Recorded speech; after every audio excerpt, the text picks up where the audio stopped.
Real Madrid's history has no shortage of all the honors possible in the game of football. In the last decade only, Real have won multiple UEFA Champions League, multiple La Ligas, multiple Copa del Reys, multiple Copa de Españas, and 3 UEFA Champions League in a row under Zinedine Zidane. But things haven't been good since 2018 when Cristiano Ronaldo left and Real were left to fill a hole and no player in the game can fill. Well, of course, it's Cristiano Ronaldo. The only one who can great Cristiano Ronaldo is Cristiano Ronaldo. But now, after bringing back Zinedine Zidane, after 2 failed spells with Julian Lopetegui and Santiago Solari, and making big money moves like Eden Hazard and Ferland Mendy, Real can finally bring back the history they all have been trying to live up to. Now, here are the rules of engagement as always. No unrealistic signings. Only emergency signings are allowed. For example, let's say Thibaut Courtois gets injured and left without a goalkeeper. No unrealistic signings as well. Preset tactics only and no sales allowed.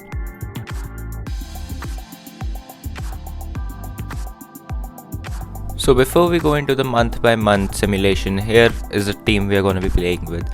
A really good team on paper with, I would say, a lot of youth talent, but as well as very old people like Sergio Ramos as well. Great reserves as well, but FIFA really has butchered the likes of Nacho Fernandez and Isco. 4-3-3 false line, the Liverpool one. Here are the tactics, the roles, and the instructions.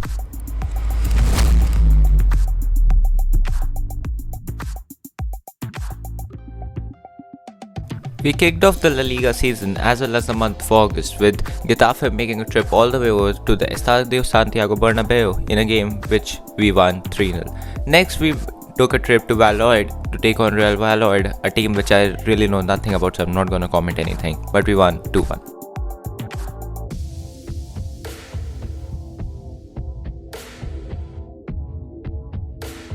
With a trip to Gladbach in Germany, we began a UEFA Champions League campaign in the month of September, which started with a 1-0 win against Borussia Mönchengladbach. Next, the Ukrainian team Shakhtar Donetsk made a trip all the way to the Estadio Santiago Bernabeu, which ended in a 2-1 upset.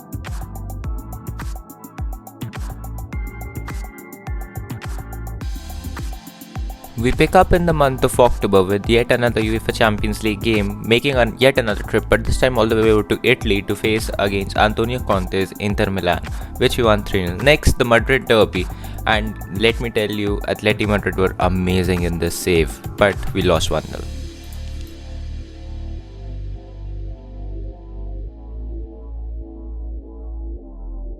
The month of November began on US Election Day on 3rd of November, sorry for that joke, when Inter Milan made a trip all the way over to Estadio Santiago Bernabeu, which we won. Next, Borussia Mönchengladbach came back for the reverse fixture, and I feel like FIFA has something against us in the Champions League as we lost 1-2. Next, back to the La Liga, sorry for the Premier League, I'm an English football fan, which we won 1-0.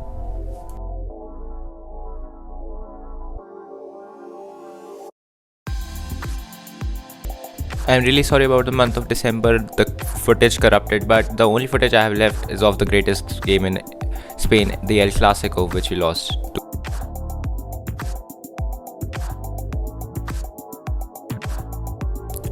The month of January and the year 2021 began with the Supercopa de Espana game against Real Sociedad. Sorry for the December footage, I really can't do anything about it.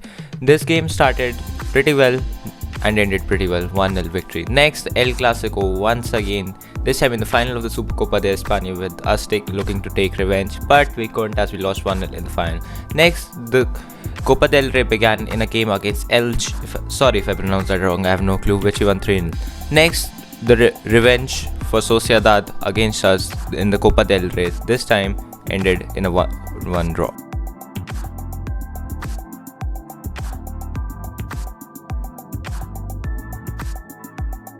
The month of February saw 2 very big games, the first one being in the round of 16 in the Copa del Rey against Barcelona in an El Clasico, this time at the Camp Nou, which ended in a penalty win to Barcelona.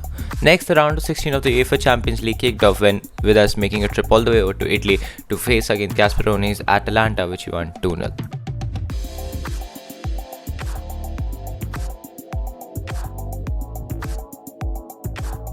From the trip to Atlanta to the reverse fixture back here in Spain with a 2-0 lead, we went into the UEFA Champions League round of 16 and won 3-2. Next, the El Clasico, but this time, don't worry, it's in the La Liga, but worry, we lost 1-2.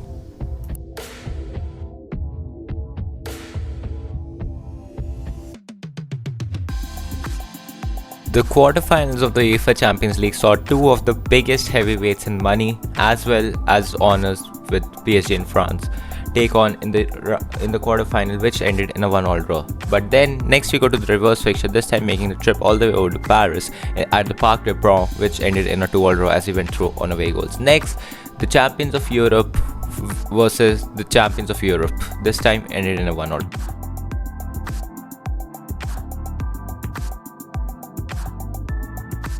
The month of May began with the reverse fixture, this time in Munich in Germany, but they did not end in favor as Hansi Flick's FC Bayern Munich knocked us out in the semi-final. Next, the Madrid derby, this time at the Wanda Metropolitano with Atleti already champions, but we still defeated them 2-1.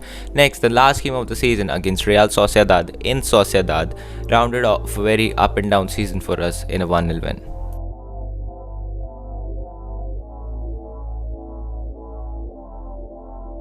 Now it's time for the end of the season performance review. We finished third in the La Liga in a very horrendous season.